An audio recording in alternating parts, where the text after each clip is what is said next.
जय बोलो देवादिदेव 1008 श्री भगवान महावीर स्वामी की जय जय जय। अहिंसा परमो धर्म की जय जय जय।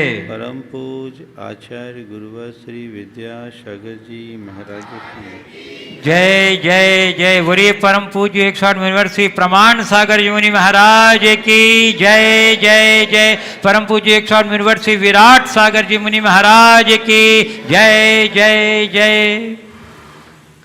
जीवन को उन्नत और सुंदर बनाने के लिए भगवान महावीर द्वारा दिए गए सूत्रों की चर्चा विगत दिनों से आप सबके मध्य हुई। भगवान महावीर के जीवन दर्शन को 4 सूत्रों में समायोजित करते हुए मैंने 4 शुद्धि की बात की थी। आचार शुद्धि, विचार शुद्धि, व्यवहार शुद्धि और व्यापार शुद्धि। आज चौथे चरण का प्रसंग है। गृहस्थ को अपने जीवन के निर्वाह के लिए व्यापार व्यवसाय की आवश्यकता होती है। 2 तरह का मार्ग है, एक साधु का मार्ग और एक गृहस्थ का मार्ग। साधु को जीविकोपार्जन की कोई ज़रूरत नहीं। साधु केवल जीवन के लिए जीता है। उसके सामने जीविका का कोई सवाल नहीं, क्योंकि उसके ऊपर किसी प्रकार का दायित्व नहीं है। हाँ, अपने शरीर के संचालनार्थ एक वक्त का भोजन पानी की जहाँ तक बात है, उस दायित्व का निर्वाह गृहस्थ कर देते हैं। साधु के ऊपर कोई दायित्व नहीं, पर गृहस्थ के ऊपर दोहरी जिम्मेदारी है। खुद का निर्वाह करना, अपने कुटुंब का निर्वाह करना, परिवार का निर्वाह करना, समाज का निर्वाह करना। उसके ऊपर राष्ट्रीय और सांस्कृतिक दायित्व भी है। खुद के साथ साधु का भी निर्वाह कराना, ये दायित्व गृहस्थ का है। और इस दायित्व के अनुपालन के लिए गृहस्थ को जीवन के साथ जीविका का ध्यान रखना पड़ता है। वस्तुतः जीविका जीवन के निर्वाह के लिए है। जीविकोपार्जन करो, पर भगवान महावीर ने कहा जीविका हो पर यदवा तदवा न हो, सम्यक आजीविका हो। कैसी हो? सम्यक आजीविका, जैसी तैसी जीविका ना हो, सम्यक आजीविका। जीविका, आजीविका और सम्यक आजीविका में क्या अंतर है? येन केन उपायेन जीविकोपार्जन करना जीविका है, और सही तरीके से जीविका का उपार्जन करना सम्यक आजीविका है। पैसा कमाना महत्वपूर्ण नहीं है, किस विधि से पैसा कमाया जाए ये महत्वपूर्ण है। तो पैसा हम कैसे कमा रहे हैं, हमें ये देखना है। पैसा तो एक वेश्या भी कमा लेती, एक पापी भी कमा लेता, एक दुराचारी भी कमा लेता है। हमने पैसा किस विधि से कमाया? तो भगवान महावीर कहते हैं जैसे तैसे कैसे भी पैसे के सिद्धांत से बाहर आओ, सम्यक रीति से व्यापार करो, आजीविका करो, सम्यक आजीविका। किसे हम सम्यक आजीविका कहेंगे? जिनमें 4 बातें जुड़े।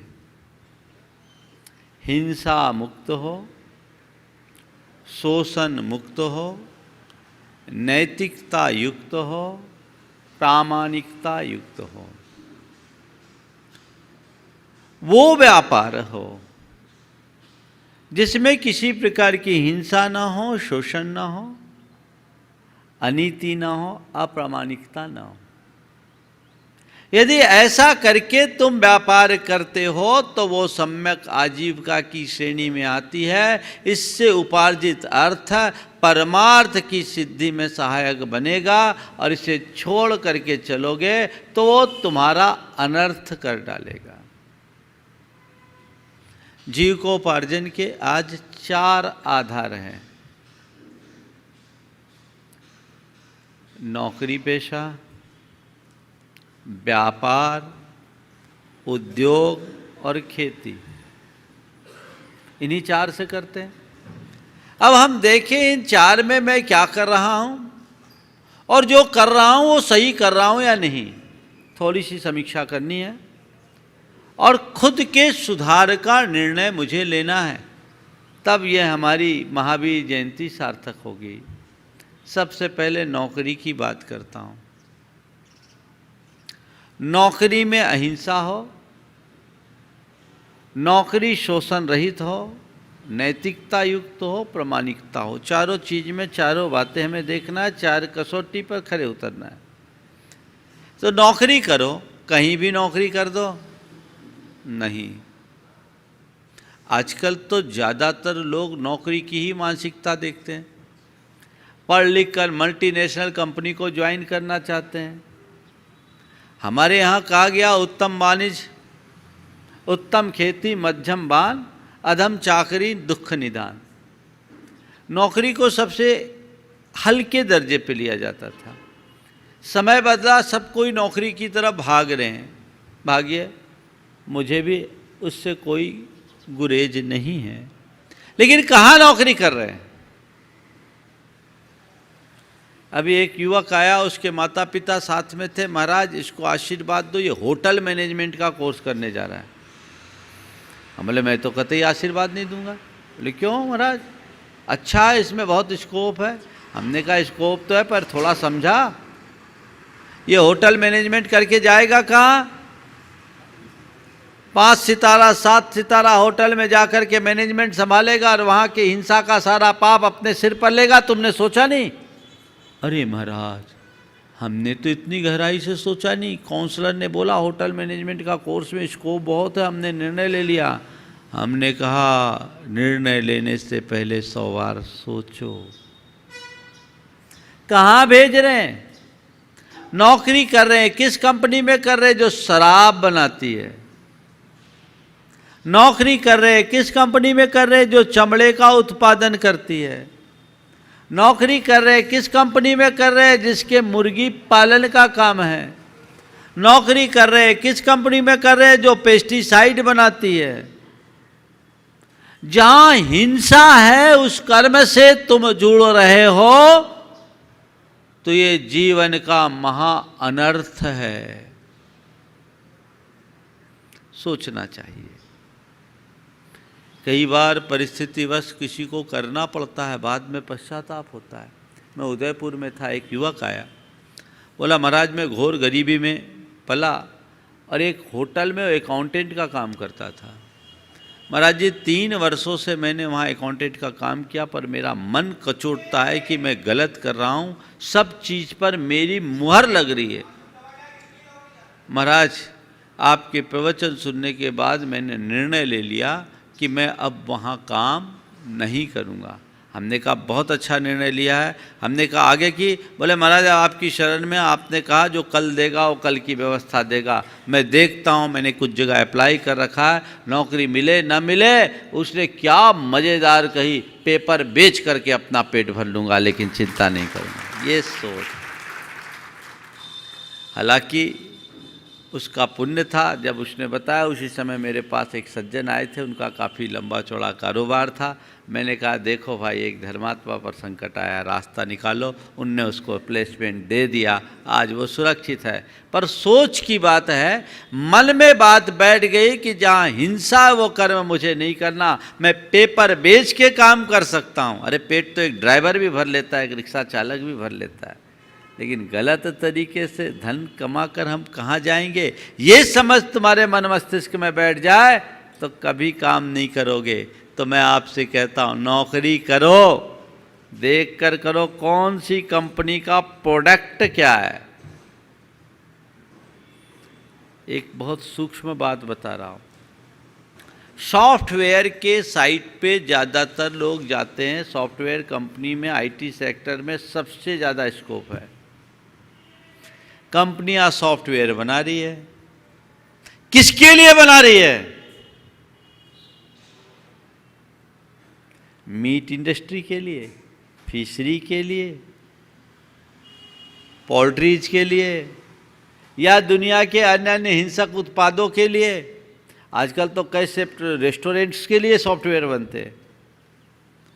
हमें ये देखना है। मैं इस मंच के माध्यम से उन सारे सॉफ्टवेयर इंजीनियर से कहता हूं, अगर ऐसी कंपनी में काम करो और कोई कंपनियां ऐसे कामों के लिए अगर काम कराए तो तिलांजलि दे देना, काम मत करना, हम अपने हाथ को गंदा नहीं करेंगे। सूक्ष्मता का विचार होना चाहिए। मनुष्य की दुर्बलता है, वो प्रत्यक्ष हिंसा पर तो विचार करता है, उसके द्वारा होने वाली अप्रत्यक्ष हिंसा पर उसका कोई ध्यान नहीं जाता। तो पहली बात नौकरी का है। फिर है क्या? व्यापार। व्यापार करो। किसका व्यापार करो? शुद्ध व्यापार करो, हिंसा न हो। जिन कार्यों में हिंसा, देखो व्यापार में हिंसा और हिंसा का व्यापार दोनों में अंतर है। कदाचित व्यापार में हिंसा क्षम्य है, हिंसा का व्यापार अक्षम्य है। इनसे बचना चाहिए।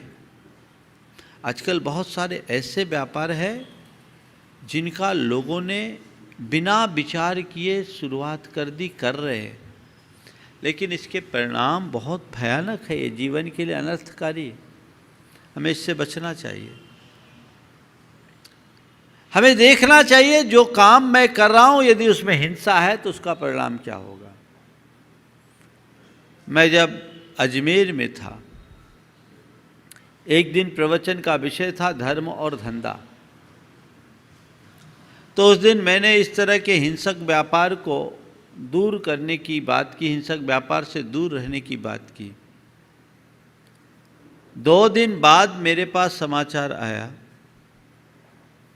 सवाई माधोपुर से। एक व्यक्ति जिसकी डाबर हनी की एजेंसी थी, डाबर की एजेंसी थी, उसमें हनी भी रहता था, उसने प्रवचन सुना और निर्णय लिया कि अब ये कारोबार मैं नहीं करूँगा। तुरंत निर्णय लेकर उस समय उसे तात्कालिक रूप से कुछ नुकसान भी हुआ। लोगों ने उससे कहा कितना पागल है, तू नहीं बेचेगा तो कोई और बेचेगा। उसने कहा दुनिया बेचे न बेचे वो दुनिया जाने, पर मैं भूखे मर लूँगा, लेकिन अब हिंसा के मूल्य की रोटी नहीं खाऊंगा। उसने त्याग किया, अपना कारोबार बदला। 2 महीने उसे परेशानी हुई, लेकिन अब बोलता है महाराज हमारा कारोबार 200% ग्रोथ कर गया। अभी 52 गजा में दोबारा आकर मेरे पास बोला। रतलाम में ही आकर के बता दिया था, मैंने मंच से उस व्यक्ति को प्रोजेक्ट भी किया था। ये सोच की बात है। मन में संवेदना जाग जाए तो व्यक्ति को एक पल की देर नहीं लगती। हम क्या व्यापार कर रहे हैं, कैसा उद्योग कर रहे हैं, इनका भी हमें ध्यान रखना चाहिए। ट्रेडिंग तो है कई तरह के जिन्हें क्रूर कर्म कहा गया है। ऐसा कर्म जीवन में मत करना। रूखी रोटी खा करके संतोष कर लेना, पर हिंसा से उपार्जित धन से चुपड़ी रोटी खाने की कोशिश मत करना। ये अनर्थकारी है। ऐसा कोई व्यापार मत करो। अब व्यापारों में भी कई लोग शेयर का व्यापार करते हैं। शेयर का व्यापार बहुत अच्छा व्यापार नहीं है। जो हिसाब से करते वो तो बच जाते, बाकी तो रोते ही। उसकी समीक्षा मैं एक लाइन में करता हूँ, जिस धंधे में माल खरीदने के बाद दाम घटे और बेचने के बाद बढ़े, उसका नाम शेयर बाजार। खरीदने के बाद घट जाए और बेच देने के बाद बढ़ जाए, यानी खरीदने में भी रुलाए और बेचने में भी रुलाए। बहुत प्रशस्त धंधा नहीं है, इसकी कुछ नीतियां हैं, रीतियां, उस हिसाब से जो करता है वो सफल होता है, बाकी तो विफल होता है। कदाचित आप शेयर के काम को करो तो फ्यूचर फाटका मत करो, ट्रेडिंग करिए डिलीवरी सिस्टम से इन्वेस्टमेंट करके, लेकिन किसमें इन्वेस्ट कर रहे हो ये पहले देखो। उस कंपनी का प्रोडक्ट क्या है ये देखो, तो आप सुरक्षित हो। पता लगा आपने ऐसी कंपनी का शेयर लिया जो शराब बनाती है, आपने ऐसी कंपनी का शेयर लिया जो जूते भी बनाती है, आपने ऐसी कंपनी का शेयर लिया जो हिंसक सौंदर्य प्रसाधन बनाते हैं, किसी भी प्रकार के हिंसा का कर्म करने में संलिप्त कंपनी का शेयर लोगे तो उसके पाप का शेयर भी तुम्हारे अकाउंट में आएगा। इसलिए विचार अपेक्षित होना चाहिए कि नहीं, देख समझ के लो, देख समझ के लो हम किसमें ले रहे हैं, मेरी प्राथमिकता क्या है। पैसा कमाना मेरी प्राथमिकता नहीं है, मेरी प्राथमिकता धर्म निभाना है। मैं जीवन के लिए पैसा कमा रहा हूं, पैसा कमाने के लिए मेरा जीवन नहीं है। तो व्यापार हिंसा मुक्त हो, शोषण मुक्त हो। व्यापार में किसी प्रकार का शोषण मत करो।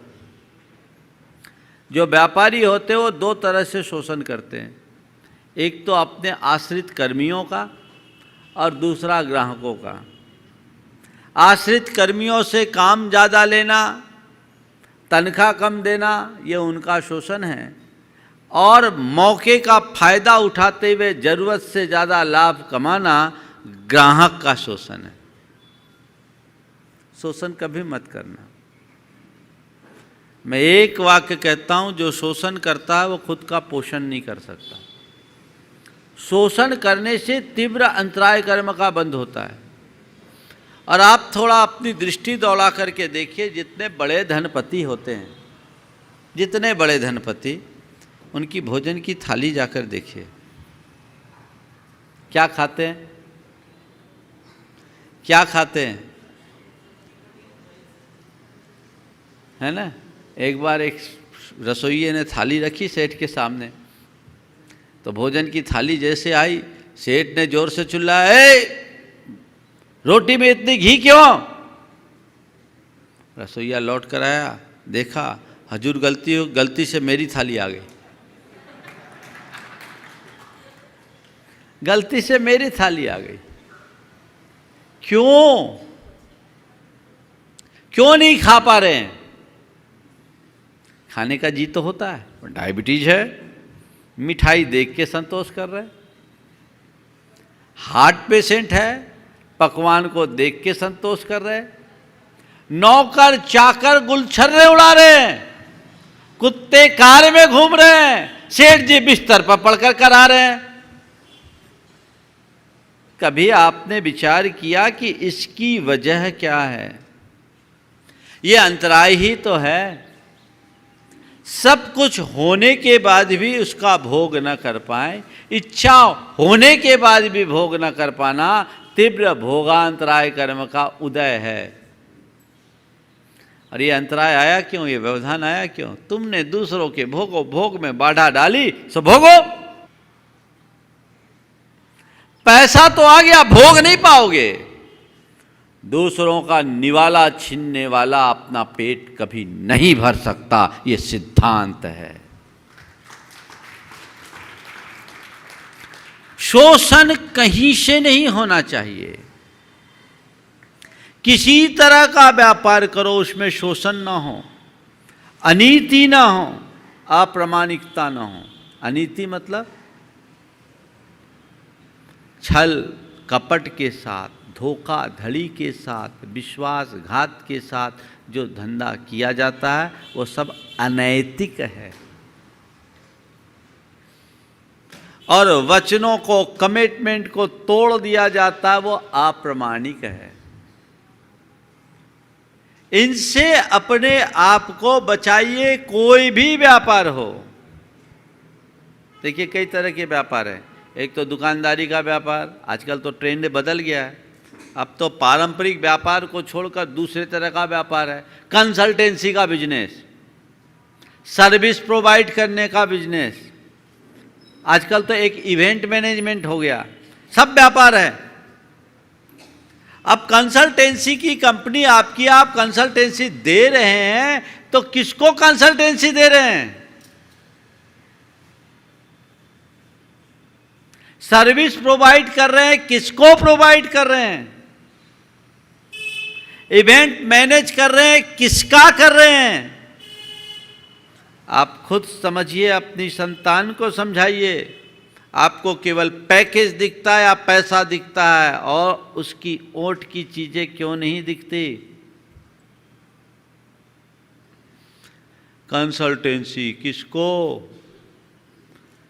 एक होटल खोलने वाली कंपनी का प्रोजेक्ट रिपोर्ट तैयार कर रहे हैं, क्या होगा? एक शराब की कंपनी का प्रोजेक्ट रिपोर्ट तैयार कर रहे हैं, क्या होगा? किस उद्योग के लिए कर रहे हैं, किस व्यापार के लिए कर रहे हैं, इसका भी विचार होना चाहिए। आप सर्विस दे रहे, किसको दे रहे, इसका विचार होना चाहिए।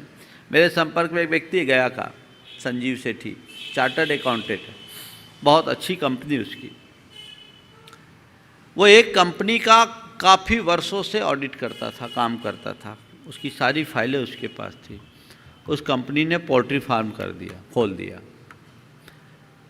सैकड़ों करोड़ का टर्नओवर जिस कंपनी का, जैसे ही पोल्ट्री फार्म उस कंपनी ने खोलने का निर्णय लिया, उसने कहा अब मैं आपकी सर्विस नहीं कर सकता, आपको सर्विस नहीं दे सकता, आपका काम नहीं कर सकता। बोले क्यों? भाई मैं जैन हूँ और मैं पोल्ट्री फार्म चलाने वाली कंपनी के लिए काम नहीं कर सकता, ये पाप मैं अपने सिर पर नहीं लूँगा। कंपनी के मालिक ने कहा कि भैया आप उस कंपनी को छोड़ करके बाकी उस कारोबार को छोड़ करके बाकी का कर लो। बोले नहीं, अब मैं आपके साथ नहीं रह सकता। जिससे उस व्यक्ति को साल में अच्छी आमदनी हो, पर सिद्धांत को खंडित होता देखकर एक पल में छोड़ दिया। ये है जागरूकता? आप कहोगे बेवकूफ होगा, व्यर्थ में छोड़ दिया। लेकिन नहीं, जहाँ पैसा ही साध्य होता है वहाँ कुछ भी हो सकता है, लेकिन जिसके आंखों में परमार्थ होता है वो सोच विचार करके ही काम करता है। उसने उसे अस्वीकार कर दिया व्यापार करते समय, और बोला महाराज आपसे मैंने एक ही बात सुना था, जब तक तुम्हारे सितारे बुलंद हैं तुम्हें कोई पछाड़ नहीं सकता, और पुण्य कमज़ोर हो जाए तो तुम्हारा सहारा ही तुम्हें डुबा सकता है। हम उस सिद्धांत पर चल रहे हैं और आज उसका कारोबार कई गुना बढ़ रहा है। तुम्हारा श्रद्धान पक्का होना चाहिए। तो व्यापार में हिंसा न हो, व्यापार में शोषण न हो, व्यापार में अनीति न हो, व्यापार में अप्रामाणिकता न हो। चाहे आप किसी भी क्षेत्र से कारोबार कर रहे हो, आपको विचार करना है। अपने बच्चों के भी बताओ, सीए बन गए, कितने सीए इसके बारे में विचार करते? अभी मैंने नौकरी की बात की, बहुत सारे मेरे संपर्क के बैंक कर्मी हैं, वो बोलते हैं हम अपनी साइन से पोल्ट्रीज वगैरह के लिए लोन लेने आता है, हम सेंशन नहीं करते। अगर तुम सेंशन कर रहे हो तो पाप के भागी तुम हो रहे हो। अब एक व्यापार है ब्याज का, बहुत चलता है ना? प्याज भले छोड़ दे, ब्याज नहीं छोड़ेंगे, है ना? अब शब्द बदल गया, फाइनेंस का धंधा। किसका धंधा? परिभाषाएं बदल दी। मुझसे एक बार जब मैं भोपाल में था, एक पत्रकार ने सवाल किया कि महाराज मुस्लिम कम्युनिटी में सूदखोरी को गुनाह माना जाता है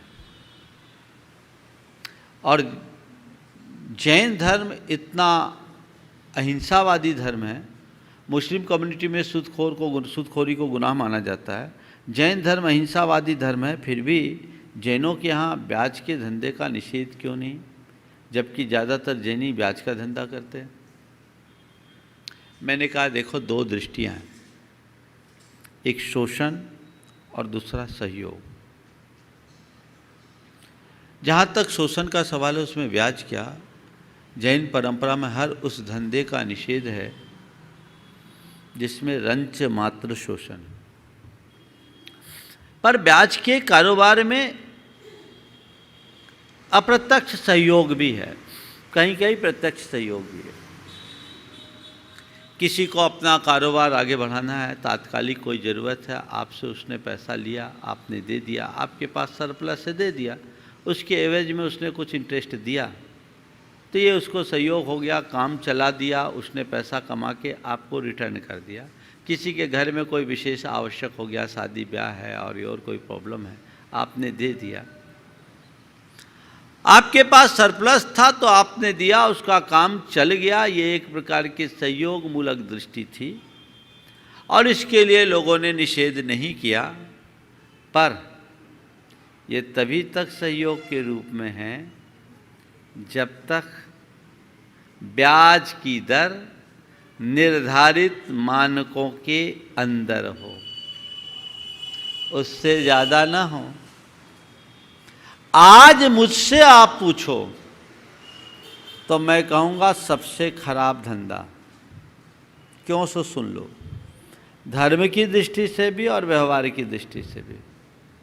बहुतों का बंटाधार हुआ ब्याज के धंधे में। क्यों? कारण समझो। आपने किसी को ब्याज में रकम दिया, अगर आप देते हो करो, मैं पूरी तरह निषेध नहीं करता, लेकिन कुछ सावधानियां बता रहा हूं, उसको ध्यान रखना। अगर आप किसी को ब्याज में रकम दिए, दो तो कब दो? जब तुम्हारे अंदर इतनी उदारता हो कि दे दिया, लौटा लाया तो मेरा भाग, नहीं तो उसका, नहीं तो मत देना। क्यों? क्योंकि आजकल सब कर्जा लेकर घी पी रहे हैं, है ना? ओवर एस्टिमेट काम कर रहे हैं। ऐसे लोगों को तुम रकम दोगे तो डूबने की संभावनाएं ज्यादा है, लौटने के चांस कम। तो क्यों दे रहे हो? महाराज ब्याज अच्छा मिल रहा है। अभी एक व्यक्ति ने मुझसे कहा 22 करोड़ रुपया उसका एक आदमी के पास फंसा। तो भैया दिया क्यों? बोले महाराज बिल्डर था, अच्छा ब्याज दे रहा था 2% का। हमने कहा चलो अच्छा, पेंशन की व्यवस्था हो जाएगी। हम बोले पेंशन की व्यवस्था धरी रह गए, टेंशन की व्यवस्था हो गई। रो रहा है, दिया क्यों? बिल्कुल मत दो। एक बात और बोल रहा हूं आपके व्यापार की नीति के लिए, व्यापार में कभी ओवर एस्टिमेट व्यापार मत करना। ये हमारे नीति वाक्यामृतम ग्रंथ का वचन है, डुबा देगा। मारवाड़ी में कहावत है, ओछी पूंजी धनी न खाए। व्यापार में अगर 1 रुपये की रिक्वायरमेंट है तो 1 रुपया 10 पैसा जेब में रख करके चलो तो व्यापार में सफल होगे।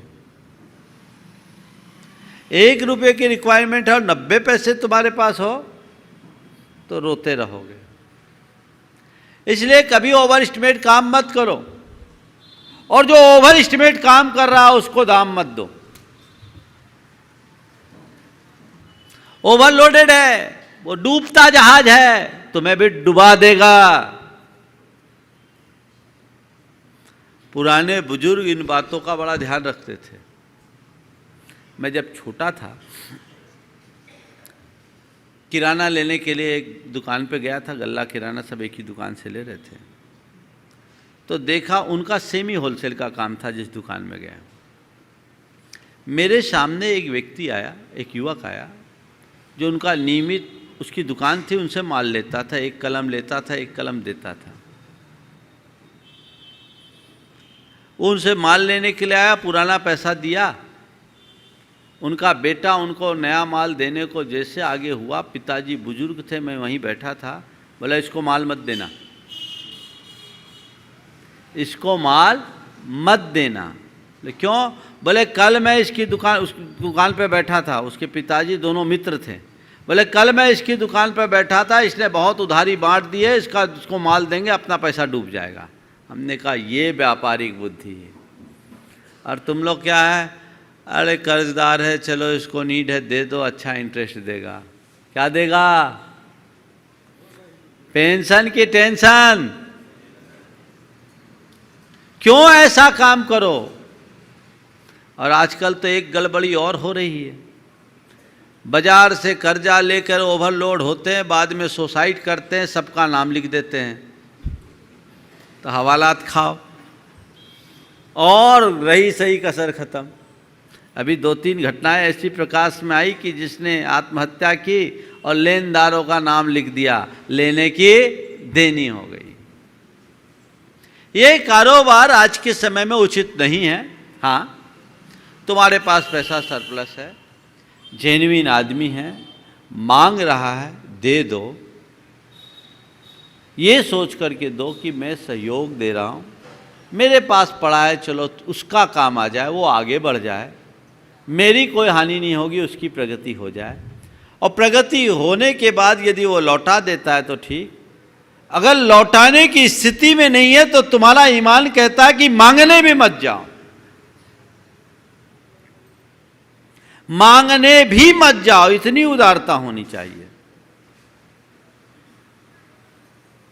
थोड़ा सोचो, तुम्हारा सगा भाई हो, उसको तुमने रुपया दिया हो और मार्केट में खबर फैले कि ये पार्टी डूब रही है, तो क्या करोगे? जाके उसके सामने छाया बनकर खड़े होगे कि सबसे पहले अपना रुपया निकालने की बात सोचोगे? बोलो। हाँ, है ना गड़बड़? जबकि तुम्हारे पास सरप्लस है। हमारा धर्म कहता है यदि तुम्हारे पास पर्याप्त है तो ऐसी स्थिति में उसके पास जाकर क्लेम करने की जगह उसके आगे चट्टान की तरह खड़े हो जाओ और सारे लेनदारों को बोलो कोई बात नहीं, मेरे भाई को नुकसान है तो कुछ बात नहीं, मैं तो हूँ, मैं सबकी भरपाई करूँगा और हम सब मिलकर के आगे बढ़ेंगे। ये है। कहाँ है इतनी उदारता? अपवाद स्वरूप आज भी देखने को मिलते हैं। मेरे संपर्क में एक व्यक्ति जिसका भाई डूबा, दूसरे भाई ने पूरा चुकाया। कुछ दिन पहले मैंने अपने प्रवचन में कहा था। ऐसे कई उदाहरण मिल जाते हैं, लेकिन ये नगण्य होना यही चाहिए। तो ये व्यापार में नैतिकता, प्रामाणिकता, अहिंसा और अशोषण होना चाहिए। हिंसा रहित, शोषण रहित व्यापार हो। सूदखोरी के व्यापार पर बहुत विचार करना चाहिए। हमने बचपन में कहावत सुनी है कि सूदखोर की तीसरी पीढ़ी कंगाल होती है, और कई बड़े सूदखोरों को हमने इस रूप में देखा भी है। जिनके बाप दादा करोड़पति होते थे, उनके नाती पोते मुनीमी करते फिर रहे हैं। बहुत अंतर है। क्यों? जिसमें शोषण है वहाँ पाप तो होगा ही होगा। इसलिए इस पर बहुत गंभीरता से विचार करना चाहिए। कुछ लोग सोचते हैं महाराज अच्छा है, कहीं इंटरेस्ट पे रुपया लगा दो, फिक्स अमाउंट आता रहेगा, माथा फोड़ी नहीं। जमाना उसके अनुकूल नहीं है। जमाना उसके अनुकूल नहीं है, इसलिए ऐसा कर्म करना ही नहीं। दूसरे माध्यम है अपने पेट भरने के। उद्योग जीविका का एक साधन। किसका उद्योग? ये तुम्हें देखना है। हिंसक उत्पाद बनाने का काम करना अपने जीवन का पतन करना है, ये हमें ध्यान रख करके चलना चाहिए। इसलिए ऐसा कोई उद्योग मत करो जिसमें किसी प्रकार की हिंसा होती हो। विचार करने की ज़रूरत है। यदि आप इस पर ध्यान देंगे तो बहुत अच्छा होगा। मैं सागर में था, 1997 की बात, महावीर जयंती का कार्यक्रम था, जन्म कल्याणक महामहोत्सव आयोजित था, गजरथ निकाला गया था। उस आयोजन में बोलियां लगी और एक भाई ने बोली ले ली। जैसे उसके नाम की बोली टूटी, खुसर पुसर होने लगी।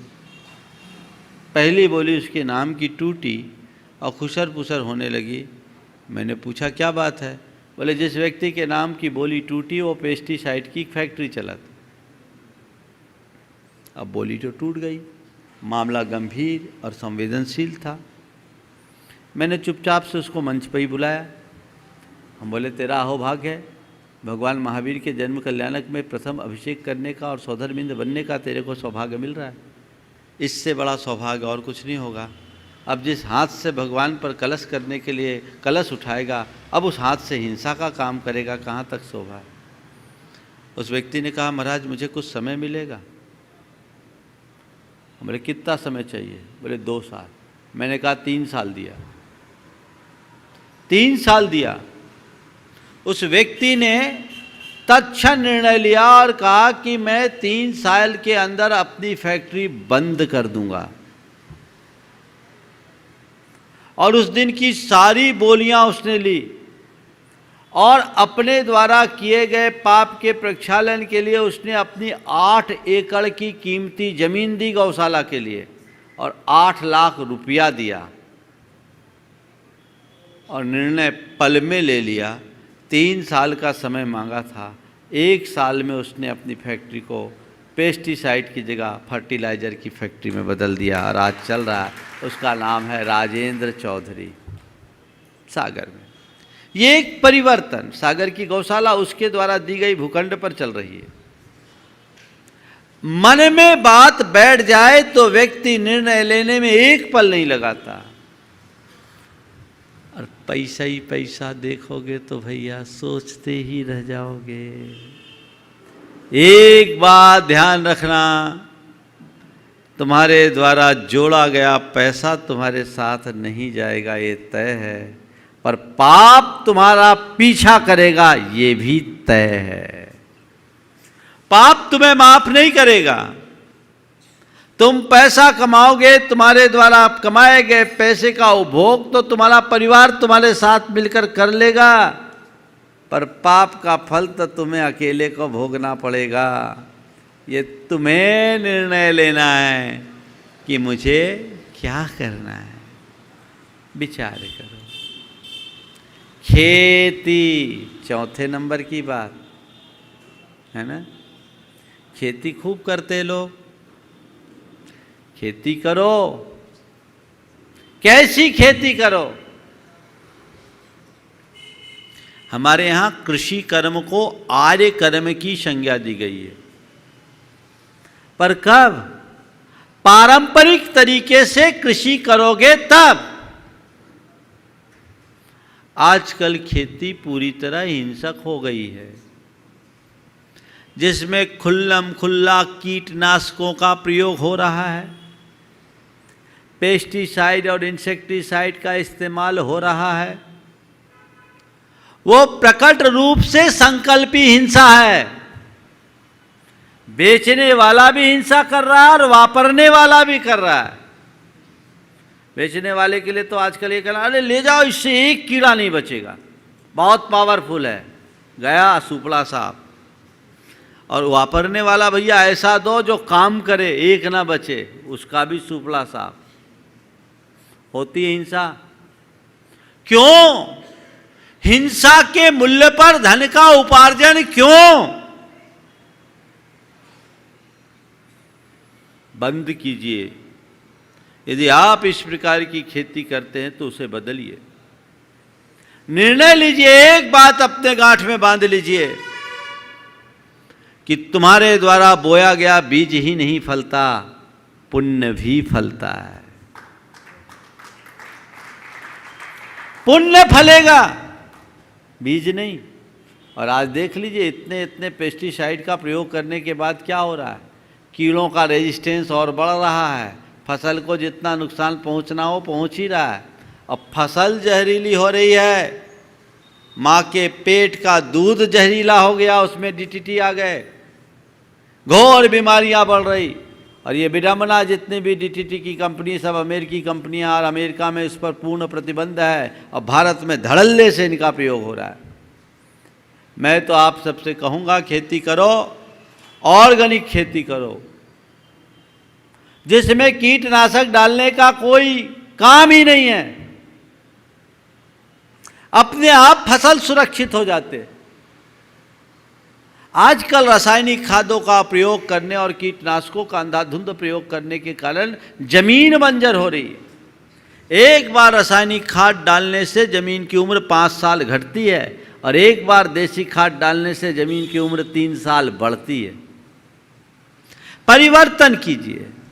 मैं एक स्थान पर था, वहाँ एक दिन मैंने ये बात कही कि तुम्हारे द्वारा बोया गया बीज ही नहीं फलता, पुण्य भी फलता है। उसके उपरांत प्रकरण नरक का था, और नरक के प्रकरण में मैंने इस तरह के कर्म को महादुखदायी निरूपित किया था। ये हिंसा का कर्म है, क्रूर का कर्म है, इससे बचो। तो 2 भाई वहाँ के बड़े बड़े किसान थे, जिनकी में दोनों की 150-150 एकड़ की खेती थी, अच्छी खेती थी, कृषि उनका मूल कर्म था। एक भाई आया और रोते हुए कहा, महाराज आज संकल्प लेता हूँ, आपने मेरी आंखें खोल दी, और अब हम कीटनाशक के एक कण का भी प्रयोग नहीं करेंगे। महाराज मूलतः चने में लगता था, हम चना बोएंगे नहीं, पिछी बोएंगे, गेहूँ बोएंगे। बहुत अच्छी बात, मैंने उसे नियम दे दिया। उसके दूसरे भाई को, बड़े भाई को मैंने कहा, भैया तुम भी नियम ले लो। महाराज 3-3 मौड़ियाँ ब्याने हैं, 3-3 बेटियों का विवाह करना, अभी हम नहीं ले सकते। देख ले भाई, ठीक है। पहले ने श्रद्धांजलि किया कि बीज नहीं पुण्य फलता है, दूसरे को था कि जो मैं करूँगा, अभी हमें पैसा चाहिए। चतुर्मास की अवधि में चर्चा हुई, और रबी की फसल उसके बाद लगती है। पहले ने पूरे खेत में जो थोड़ा बहुत चना बेचता था बंद करके केवल गेहूं बोया 150 एकड़ में। गेहूं में कीड़े कम लगते हैं तो वहाँ कोई ज़रूरत नहीं पड़ती। और दूसरे ने इस साल ये उम्मीद थी कि चने में कीमत अच्छी मिलेगी, पूरा चना बो दिया। देखो कर्म कैसे फूटते हैं। उस साल जिसने गेहूं बोया, एवरेज उसकी 22 से 24 गुनी फसल आती थी, 30 गुनी फसल निकली। और चना में इल्लियों का ऐसा प्रकोप हुआ कि बीज भी वापस नहीं आ पाया। आकर के रोया, बोला महाराज आपकी बात मान लेते तो बच जाते। हम बोले तुम्हें तो मौड़ियाँ बानी थी, ब्याह अब जमीन बेच के ब्याना। बाद में नियम लिया उसने। हम बोले भाई पहले ही मान लेते तो ये दुर्दशा कहाँ होती। शांति सागर जी महाराज बचपन में खेती करते थे, गृहस्थ अवस्था में जब तक घर में थे, तो वहाँ ज्वार की खेती बहुत होती है। ज्वार के सिट्टों पर तोतों का दल आकर के बैठता है, हजारों की संख्या में तोते आते हैं, वो दाना चुगते हैं। तो किसान उन्हें भगाने के लिए फटाकों का प्रयोग करते, गुलेल का प्रयोग करते, कई तरीके से नगाड़े ढोल बजाकर उनको भगाते।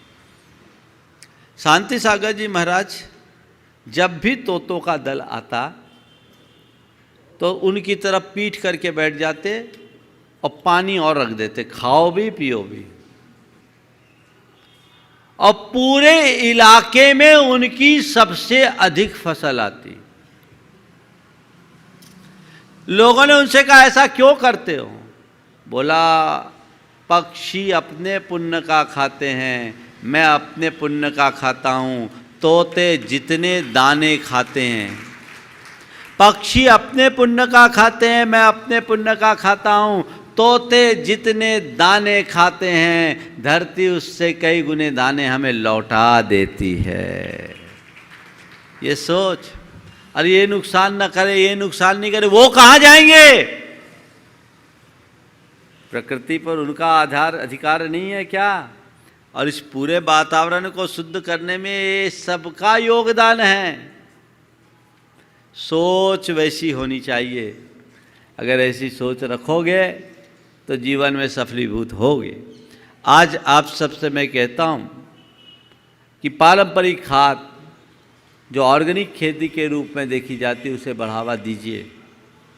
इससे समाज का भला होगा। आप बाजार का अनाज खा रहे हैं उसमें जहर है, तेल खा रहे हो उसमें जहर है, दूध पी रहे हो उसमें जहर है, घी खा रहे हो उसमें जहर है, साग सब्जी खा रहे हो उसमें जहर है। इसने आपको जहर से भर दिया। इसीलिए अब चाहे जिसे कैंसर की शिकायत हो जाती है, चाहे जिसकी किडनी खराब हो जाती है, चाहे जिसको लिवर सोरियासिस हो जाता है, आप अपने प्रति सावधान होइए। अगर आपकी खेती है तो 2-3 साल आपको शुरुआत में कुछ नुकसान हो कुछ परसेंट में, लेकिन तीसरे साल से ज़बरदस्त अर्निंग होती। तंजानिया में और ताइवान में पूरी तरह, ब्राज़ील भी मैंने सुना है, ऑर्गेनिक खेती हो गई, बाकी खेती पर प्रतिबंध हो गया और वहाँ बहुत अच्छी फसल आती। आप भी कर सकते हैं, करिएगा तो इससे देश की सेवा होगी। वस्तुतः हरित क्रांति ने हमारे देश का बंटाधार कर दिया। अगर हमारी नाडेप पद्धति और अन्य पद्धतियों को विकसित किया गया होता तो उसकी फसल की आज भी कोई हानि नहीं है। हिंसा से भी बचते और स्वास्थ्य से भी बचते। आज हमारे स्वास्थ्य की सुधार के लिए सरकार को करोड़ों रुपया खर्चा करना पड़ रहा है, कई परिवार बिखर रहे हैं। वो सब तब होगा जब किसान भाई जागरूक होंगे। तो कृषि के कर्म को भी अहिंसा से जोड़ करके चलिएगा तो हमारा धर्म अच्छा होगा। तो नौकरी, व्यापार, उद्योग, खेती सब में अहिंसा हो, अशोषण हो, नैतिकता हो, प्रामाणिकता हो। यदि ये चीज़ें जुड़ गई तो समझना हमने अपने जीवन को कृतार्थ कर लिया, अपने जीवन को एक नई ऊंचाई दे दी, एक नई ऊर्जा दी। ऐसा सत्प्रयास सबको करते रहना चाहिए, तभी हम भगवान महावीर की इस संस्कृति को आगे बढ़ा सकेंगे। यदि आप लोगों में कोई भी ऐसे कर्म करते हों, निर्णय लीजिए और आगे बढ़ने की कोशिश कीजिए। हो सकता है निर्णय के बाद तुम्हारी कुछ परीक्षा हो, लेकिन विचलित मत होना, नंबर पूरे लेना, ये प्रयास और पुरुषार्थ हमारा होना चाहिए। जैसा अभी निवेदन किया गया, आज सिंगापुर में वहाँ का जैन संघ भगवान महावीर जयंती को मना रहा है। मुझे बड़ी प्रसन्नता है कि पिछले 2 दशकों में भारत से बाहर रहने वाले जैनियों में जैन धर्म के प्रति बहुत गहरा लगाव बढ़ा है। उनके संस्कार जगे हैं और वहाँ वे जैन धर्म की प्रभावना कर रहे हैं। America, Canada, Australia, England, UK और सिंगापुर, मलेशिया, जापान जैसी जगह में जिन मंदिरों की स्थापना हो गई और वहाँ लोग अच्छे से धर्म ध्यान कर रहे हैं, ये अपने आप में बहुत सराहनीय है। आज वहाँ धूमधाम से महावीर जयंती मनाई जा रही है। मैं तो ये कहता हूँ, भारत में धर्म की प्रभावना भले साधुओं से हो जाए, भारत से बाहर की धर्म प्रभावना तो तुम श्रावकों से ही होगी। वहाँ मनाने वाले लोगों से जो महावीर जयंती मना रहे हैं पूरे श्री संघ से, उनके माध्यम से पूरे विश्व में जहाँ जहाँ भी जैन धर्म के अनुयायी हैं और प्रवासी भारतीय लोग रह रहे हैं, मैं उनसे कहूँगा कि भगवान महावीर की शासन की प्रभावना करना चाहते हो तो अपने आचरण से प्रभावना करो। ये बात बहुत अच्छी है कि भारत से बाहर भारतीयों की एक अलग पहचान है, लेकिन मैं चाहता हूँ अपने कर्म को इस तरह से परिवर्तित करो कि भारतीयों में भी तुम जैनियों की एक विशिष्ट पहचान हो जाए, तो ये भगवान महावीर की बहुत बड़ी प्रभावना होगी। ये प्रयास सभी को करना चाहिए, उस दिशा में सभी को आगे बढ़ना चाहिए, तो हमारे जीवन को एक नई ऊंचाई देगी, एक नई भावना होगी। जो लोग भी जुड़े हैं, आप लोग अकेजन विशेष पर एकत्रित होते हैं और धार्मिक आयोजन करके हमारे सारे धार्मिक कार्यक्रमों को अच्छे से संपन्न करते हैं। अपनी भावनाओं को और प्रगाढ़ बनाइए, जिससे धर्माचार में और धार्मिक विचार में दोनों में हम आगे बढ़ सकें, समाज की शक्ति दिख सके, एक दूसरे के साथ हिल मिल करके रहें।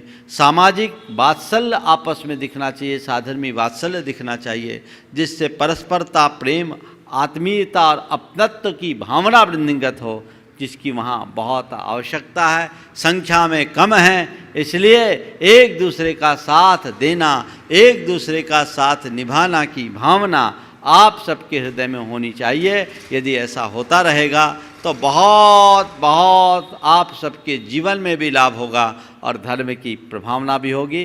तो सारे सिंगापुर के जैन संघ को मैं इस मंच के माध्यम से अपनी ओर से आशीर्वाद देता हूँ कि इसी तरह धार्मिक भावनाओं से भरकर बढ़ चढ़ कर के हिस्सा ले और धर्म का अनुपालन करते हुए अपना कल्याण करे और धर्म की प्रभावना करे। बोलिए भगवान महावीर स्वामी की जय।